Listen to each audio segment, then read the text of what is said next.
محمد صلى الله عليه وآله وسلم وشر الأمور محدثاتها وكل محدثة بدعة وكل بدعة ضلالة وكل ضلالة في النار.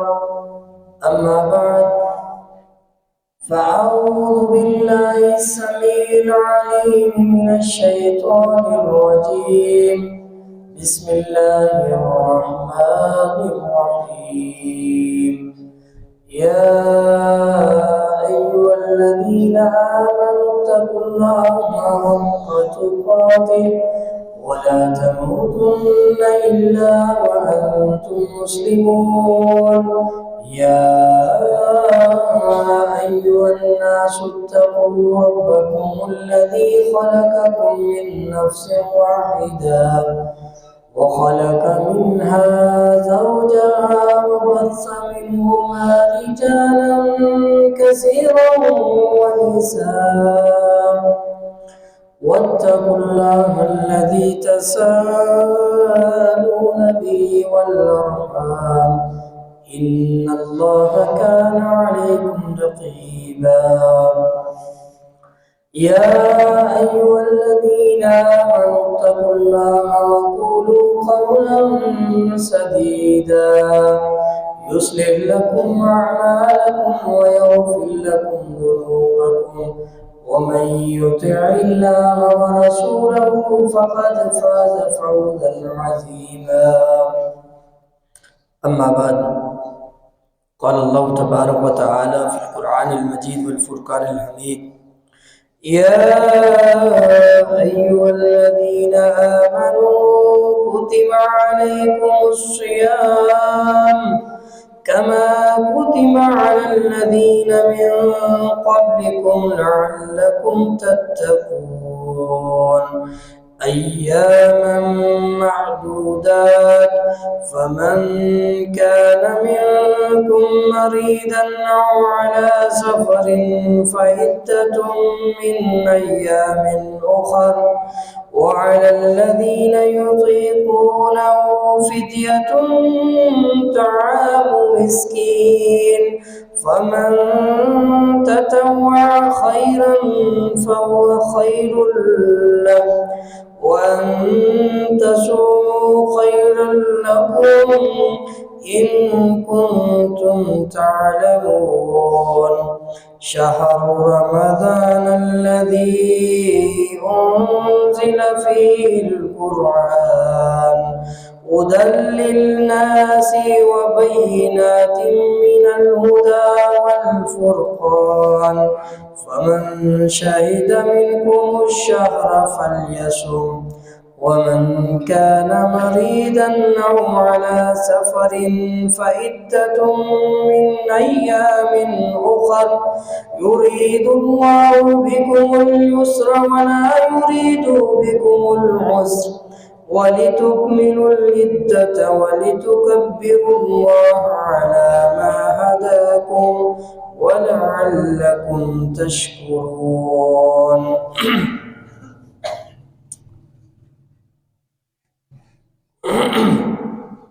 قال رسول الله صلى الله عليه وآله وسلم: من صام رمضان إيمانا واحتسابا غفر له ما تقدم من ذنبه، أو كما قال النبي صلى الله عليه وآله وسلم. اللهم إني أسألك الهدى والتقى والعفاف والغنى. رب اشرح لي صدري ويسر لي أمري واحلل عقدة من لساني يفقهوا قولي. رب زدني علما.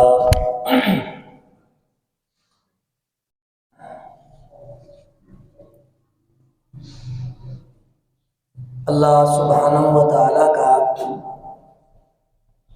اہل ایمان پر بہت بڑا احسان ہے کہ اللہ سبحانہ و تعالیٰ نے ہماری بخشش اور نجات کے لیے بہت سارے اعمال ایسے رکھے ہیں کہ جن کی ادائیگی ہماری دنیا اور آخرت دونوں کی کامیابی کا سبب ہے۔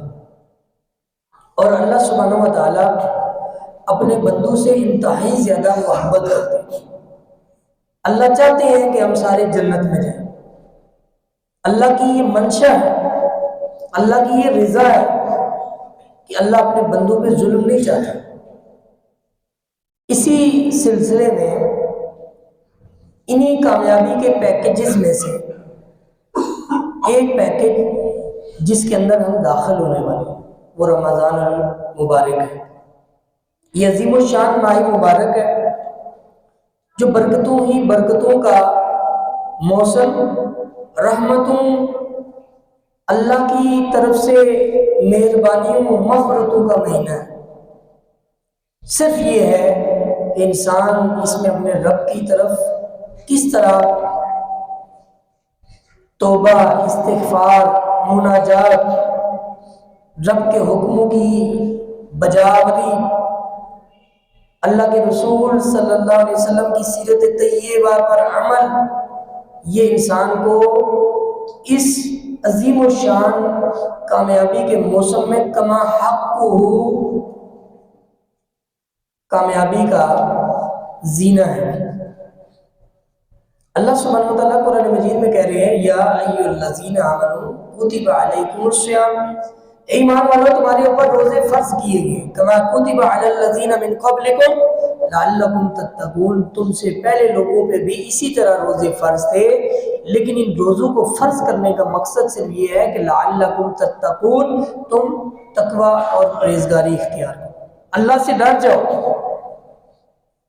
اور آگے فرمایا کہ ایام معدودات، یہ گنی ہوئی ایام ہیں، گنتی والے ہیں، یعنی 30 دن ہیں، 29 دن یا 29 ہوں گے یا 30 ہوں گے، تھوڑے سے دن ہیں۔ پورے سال کے اندر ان دنوں کے اندر اللہ کے حکموں کی بجاوری کر لو، روزے رکھو، اور روزہ رکھو جیسے روزہ رکھنے کا حق ہے۔ روزے کے مسلینیس پرپز، روزے کے جتنے متفرق مقاصد ہیں، کثیر المقاصد یہ روزہ ہے، ان مقاصد کی بجاوری لاؤ، اس کے آبجیکٹیوز کے اوپر زور دو، ان مقاصد کو حاصل کرو، اللہ تمہیں بخشنے پہ قادر ہے، اللہ چاہتا ہے تمہیں بخشے۔ کہا کہ فمن کان منکم مریضا او علی سفر فعدۃ من ایام اخر، جو تم میں سے بہت بیمار ہے، کوئی سفر میں ہے، تو وہ یہ بعد میں گنتی مکمل کر لے، روزوں کی اہمیت بہت زیادہ ہے۔ اور فرمایا کہ شہر رمضان الذی انزل فیہ القرآن، رمضان کی ویلیو کس وجہ سے ہے؟ یہ شعبان کے اختتام پر اچانک رمضان شروع ہو جاتا ہے، بہار ہی بہار آ جاتی ہے۔ اس کی بہار کے سبب کیا ہے؟ ایک ہی سبب ہے، شہر رمضان الذی انزل فیہ القرآن، اس میں اللہ نے آسمان سے قرآن نازل کیا اس رمضان میں، انا انزلناہ فی لیلۃ القدر، اور جس رات کو رمضان میں اترا اس رات کا بھی مقام سب سے زیادہ ہے، اور جس پہاڑی پہ اترا وہ پہاڑی بھی پہاڑوں کی سردار ہے، اور جس کائنات کی عظیم ہستی کے اوپر اترا وہ کائنات کے امام محمد رسول اللہ صلی اللہ علیہ وسلم۔ کائنات میں کوئی نبی، کوئی صدیق، کوئی اللہ کا ولی، کوئی مخلوق میں فرشتہ، انسان، جن، اللہ کی ساری مخلوقات جن کی تعداد اللہ سبحانہ و تعالیٰ جانتے ہیں، ان سب میں افضل اور سب سے اعلیٰ محمد رسول اللہ صلی اللہ علیہ وسلم۔ کیا وجہ؟ شہر رمضان الذی انزل فیہ القرآن، کیونکہ یہ قرآن کے ساتھ جو منسوب ہوتا ہے وہ عام نہیں ہوتا، وہ خاص ہو جاتا ہے۔ آج بھی جو قرآن کے ساتھ منسوب ہے وہ عام نہیں ہوتا۔ اب امام کے پاس کیا ہوتا ہے؟ شاید وہ غریب ہو سب میں، شاید اس کے کپڑے اتنے مہنگے نہ ہوں، اس کے بعد دنیاوی جاؤ جلال اسباب نہ ہو، لیکن پیچھے 3 پیس سوٹ والا بیوروکریٹ بھی نماز پڑھے گا، وزیر اعظم بھی پڑھے گا، چیف آف آرمی سٹاف بھی پڑھے گا، اور آگے امام، لیڈر، مقتدا کون ہے؟ وہ ہے امام۔ 1400 سال گزرنے کے باوجود بھی وہ امام جس کے پاس شاید چند صورتوں کا حفظ ہے، شاید چند صورتیں جانتا ہے، لیکن ان سے بہتر جانتا ہے، اللہ نے آج بھی اس کا مقام مرتبہ ان سے اوپر رکھا ہے۔ یہ قرآن ہے جو اس مہینے کی عظمت، اس کی رفت، اس کی بلندی کے اندر 4 چاند لگاتا ہے۔ فرمایا کہ یہ قرآن ایک ایسی کتاب ہے، یہ رب کا کلام ہے، اس کو عام کتاب نہیں سمجھنا۔ اللہ قرآن اتنی عظمت والی کتاب ہے، اس کی کوئی ڈسکرپشن ہو، اس کی کوئی وضاحت فرما دے، فرمایا کہ یہ جو قرآن ہے ہدی للناس، سارے لوگوں کے لیے ہدایت ہے، اس میں کالے نیلے پیلے، امریکی، یورپ، پاکستانی، بڑے صغیر، پوری دنیا کے ہر انسان اور جن کے لیے ہدایت ہے۔ ہدی للناس، ہر بندے کے لیے ہدایت ہے، عیسائی کے لیے، یہودی کے لیے، مسلمان کے لیے، کمزور کے لیے، بوڑھے کے لیے، جوان کے لیے، عورت کے لیے، مرد کے لیے، استاد کے لیے، بیوروکریٹ کے لیے، وزرائے اعظم کے لیے، عام ریڑھی بان کے لیے، ہٹی دکان والے کے لیے، تاجر کے لیے، ہر بندے کے لیے ہدایت ہے۔ تو کس میں ہے؟ قرآن مجید میں۔ وَبَيِّنَاتٍ مِّنَ الْهُدَىٰ، اور خالی ہدایت نہیں ہے، ہدایت کی ساری نشانیاں ہم نے اس میں رکھی۔ اب یہ قرآن اور رمضان جو ہے نا، ان کا بڑا تعلق ہے۔ جو قرآن کو رمضان سے علیحدہ کرتا ہے، جو رمضان کو قرآن سے علیحدہ کرتا ہے، اس کا اسلام اللہ کے یہاں قابل قبول ہے۔ قرآن اور رمضان یہ آپس میں دونوں کا تعلق لازم ملزوم ہے، کیونکہ رمضان کی ویلیو قرآن سے ہے۔ اور فرمایا بینات من الہدیٰ، اس میں ہدایت کی نشانی ہے، کوئی جو نشانی لینے آئے گا اس کو نشانی ملے گی۔ جو ہر وقت اپنی اسی طرح جو صورتحال 11 مہینے پہلے کر چکا، وہ 12ویں مہینے میں رمضان میں بھی وہی کام ہے، اس کے لیے کوئی گارنٹی نہیں۔ والفرقان، اور جو تجھے تیرے ذہن میں خلش ہے، ڈبل مائنڈڈ ہوا ہے، کون سا راستہ صحیح ہے کون سا نہیں ہے، اللہ کا راستہ کون سا ہے، رحمان کا راستہ کون سا ہے، شیطان کا راستہ کون سا ہے، اس کے تفرق کے لیے، اس کے تدبر کے لیے، اس کے احساس کے لیے، اس کی جو ہے وہ پہچان کے لیے ایک ہی دلیل ہے، وہ ہے القرآن۔ والفرقان کا مطلب ہے پہچان، فرق کرنے والا، حق اور باطل کے اندر فرق کرنے والی کتاب اللہ کا قرآن، محمد کریم صلی اللہ علیہ وسلم پر اترنے والا اللہ کا کلام ہے۔ زبانی جمع خرچ نہیں ہے۔ فرمایا فمن شاہد منکم، جو تم میں سے رمضان کو پائے گا، فلیصم، اس کے لیے روزے رکھنے فرض ہے، کوئی گنجائش نہیں ہے، سوائے اس کے لیے جو مریض ہے، سوائے اس کے لیے جو سفر میں ہے، باقی کسی کے لیے کوئی گنجائش نہیں ہے۔ اور فرمایا کہ اللہ نہیں چاہتا کہ تمہیں کوئی پریشان کرے، گرمیوں میں روزے رکھوائے، اللہ نہیں چاہتا کہ تم سے مفت کی جو ہے روٹی چھڑوائے۔ اللہ کو ایک چیز چاہیے، یرید اللہ بکم اليسر، اللہ تو تمہارے لیے آسانی چاہتا ہے، ولا یرید بکم العسر، اللہ تمہارے لیے مشکلیں نہیں بناتا، اللہ تمہارے لیے آسان نہیں بناتا، یہ مولوی مشکل بناتا ہے۔ اسلام بڑا مشکل ہے جی، آپ کے لیول کا نہیں ہے جی، آپ کو یہ کتاب نہیں سمجھ آتی، یہ بڑی مشکل کتاب ہے، یہ موٹی موٹی کتابیں آپ کو نہیں سمجھ آتی۔ اللہ نہیں کہتا، اللہ کہتا ہے یرید اللہ بکم العسر، اللہ تمہارے لیے آسانیاں بنانا چاہتا ہے۔ وَلِتُكْمِلُوا الْعِدَّةَ، تم ان کی گنتی مکمل کرو۔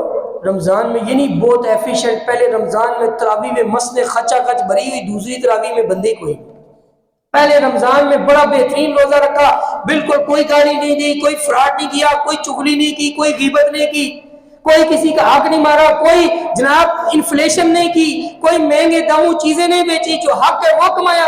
دوسرے روزے پھر وہی کام شروع کر دیا۔ اللہ کہتے ہیں وَلِتُكْمِلُوا الْعِدَّةَ، تم گنتی پوری کیا کرو، پورے 30 دن بندے بن کے رہو، اور اس کے بعد پریکٹس کر کے سارے 11 مہینے ہمارے بندے بنو۔ 1 مہینہ ہم پریکٹس کروا رہے ہیں تمہیں۔ وَلِتُكَبِّرُوا اللَّهُ عَلَى مَا هَدَاكُمْ، اور اللہ کی تکبیریں بلند کرو، اللہ اکبر کہو کہ اللہ نے تمہیں ہدایت دی ہے۔ کتنے ہٹے کٹے روزے نہیں رکھتے،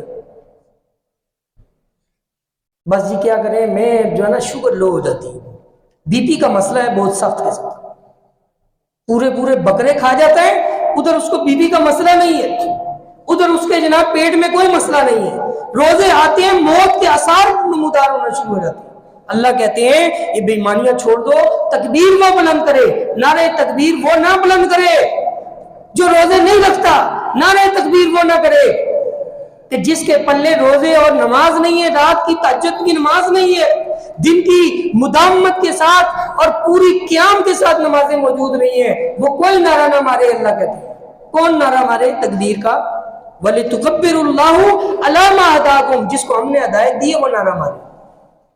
ہمارے یہاں کون نعرہ مارتا ہے؟ جو سب سے بڑا نمازوں کا چور، روزہ خور، زکوٰۃ نہیں دیتا، دین کے اوپر کوئی نہیں آتا، وہ نعرہ بھی اونچا مارے گا۔ یہ میں کوئی اپنے پاس سے تفسیر نہیں کر رہا، قرآن ہے، آپ پڑھ لیں۔ 183 نمبر سورۃ البقرہ کی آیت ہے، 185-87 تک سب رمضان کے بارے میں پڑھ لیں۔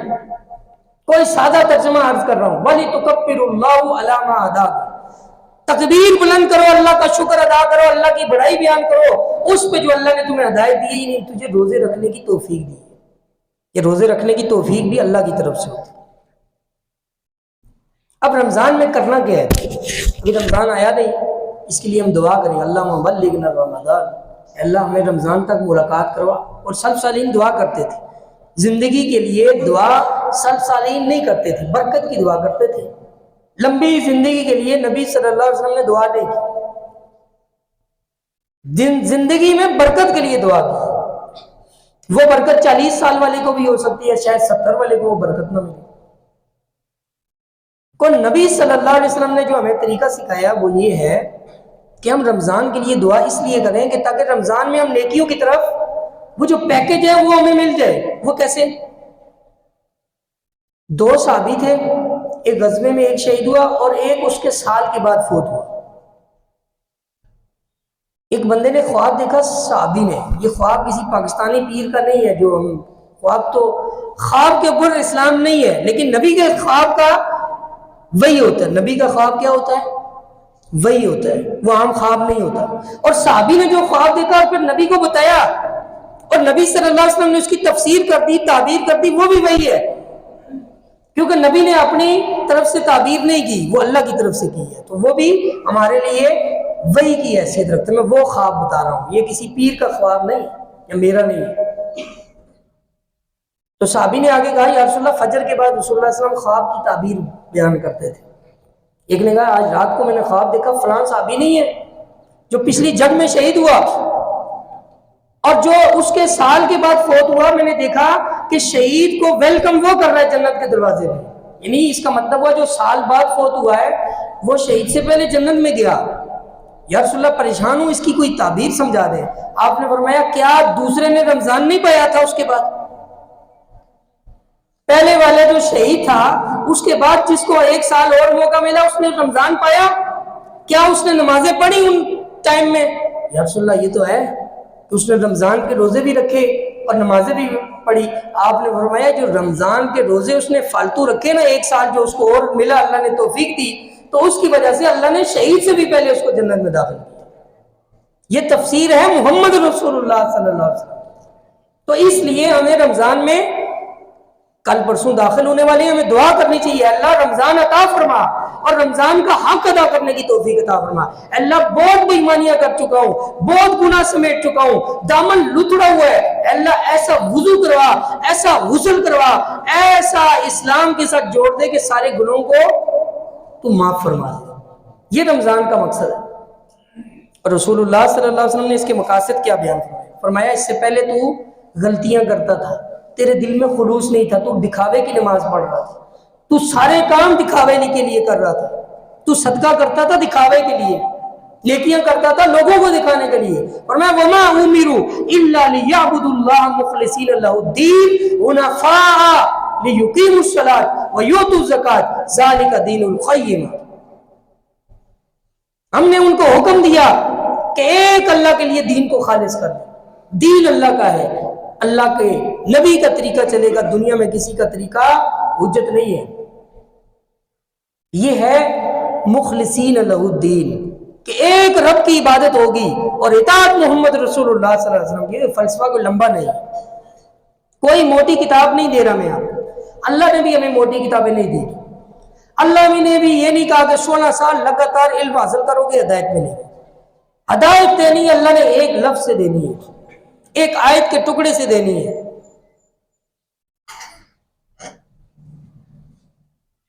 ہارون الرشید خلیفہ تھا مسلمانوں کا، اس کے سامنے ایک بندہ لایا گیا، اس نے ہارون الرشید کے ساتھ تلخ کلامی کر دی، بدتمیز جاہل تھا، خلیفہ کا اس کو تقدس کا پتہ نہیں تھا، اس کی جو عزت اور احترام. تو اس وقت کے خلیفہ اس طرح کے بیچارے مجبور ڈمی اسٹیمپ پیڈ وزیر اعظم نہیں ہوتے تھے، وہ بجا جنبش قلم حکم دیتے تھے، سر تن سے جدا ہوتا تھا. ہارون الرشید کی طبیعت کے خلاف اس نے بات کی، قریب تھا کہ جلاد اس کا سر کاٹ لیتا. یہ بھی کہانی نہیں ہے، یہ تاریخ سیر ابن ہشام میں واقعہ موجود ہے. ہارون الرشید نے حکم دے دیا کہ جلاد اس کے سر کو تن سے جدا ہی کرنے والا تھا کہ وہاں پہ ایک محدث بیٹھے ہوئے تھے. انہوں نے کہا واتقوا اللہ، انہیں آیت کا بھی یہ ٹکڑا ہی پڑا، واتقوا اللہ، اللہ سے ڈر جاؤ، لعلکم ترحمون، تاکہ تم پر بھی رحم کیا جائے. ابھی انہوں نے یہ نہیں کہا کہ خلیفہ یہ سزا غلط ہے، تو نے غلط کیا، یہ ٹائم نہیں تھا. انہوں نے فوراً آیت کا بھی ٹکڑا پڑا، واتقوا اللہ، اللہ سے ڈر جاؤ، لعلکم ترحمون، تاکہ تم پر بھی رحم کیا جائے. خلیفہ کا پسینہ آنا شروع ہو گیا، اس نے روک دیا. ایک آیت اب مصیبت ہے، اس کو سمجھ آئی ہے تو عمل ہوا ہے. ہمارے تو وزیر اعظم کو سمجھ نہیں آتی. یہ مصیبت ہے آج کے مسلمان کی اور اس وقت کے مسلمان. ایک آیت کے ٹکڑے نے اس کو ہدایت دے دی، سمجھا دی یہ بات، قتل نہیں کر سکا. وما امروا الا ليعبدوا الله مخلصين له الدين، کہ تمہیں حکم دیا گیا تھا کہ دین صرف اللہ کا ہے، اور لِيُقِيمُوا الصَّلَاةَ، دین کو سمجھ کے پھر تم نے نماز پڑھنی تھی اور زکوٰۃ دینی تھی.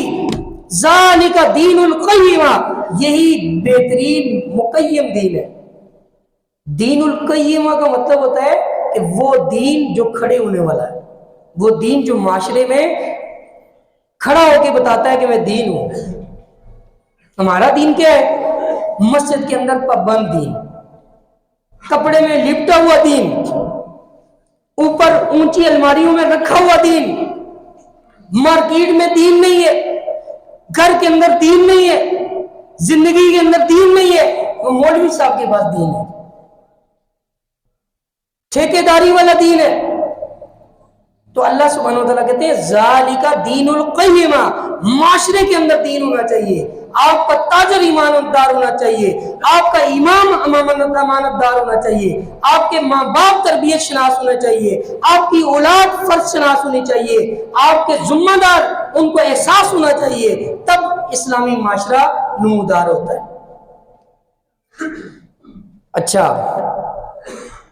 ایسی عبادت جو شرک سے غلاظت سے لتڑی ہوئی ہو، ایسی عبادت جس میں اللہ کے ساتھ کسی کو ذرہ برابر بھی شریک ٹھہرا جائے، چاہے وہ روزہ ہو، چاہے وہ نماز ہو، چاہے وہ حج ہو، چاہے وہ عمرہ ہو، چاہے وہ درود شریف ہی پڑھتا رہے پورا دن، اس کی کوئی عبادت قبول نہیں ہوگی. کیونکہ اللہ قرآن مجید میں کہتے ہیں لَإِنْ أَشْرَكْتَ لَيَحْبَطَنَّ عَمَلُكَ، تم لوگوں نے اگر شرک ذرہ برابر بھی کیا، اللہ کے ساتھ پارٹنر بنایا، میں تم سب کے اعمال ضائع کر دوں گا. لا یحبطن عملک، میں سارے عمل ضائع کر دیتا ہوں، کیونکہ میں اپنے ساتھ کسی کو برداشت نہیں کرتا.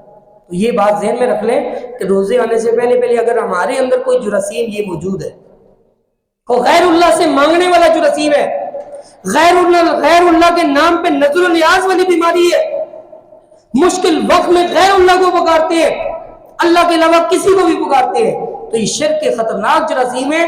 ان کے لیے اینٹی وائرس آپ نے اپلوڈ کرنا ہے. اور اینٹی وائرس کیا ہے؟ تمام بیماریوں، روحانی بیماریوں کا اینٹی وائرس ہے قرآن مجید.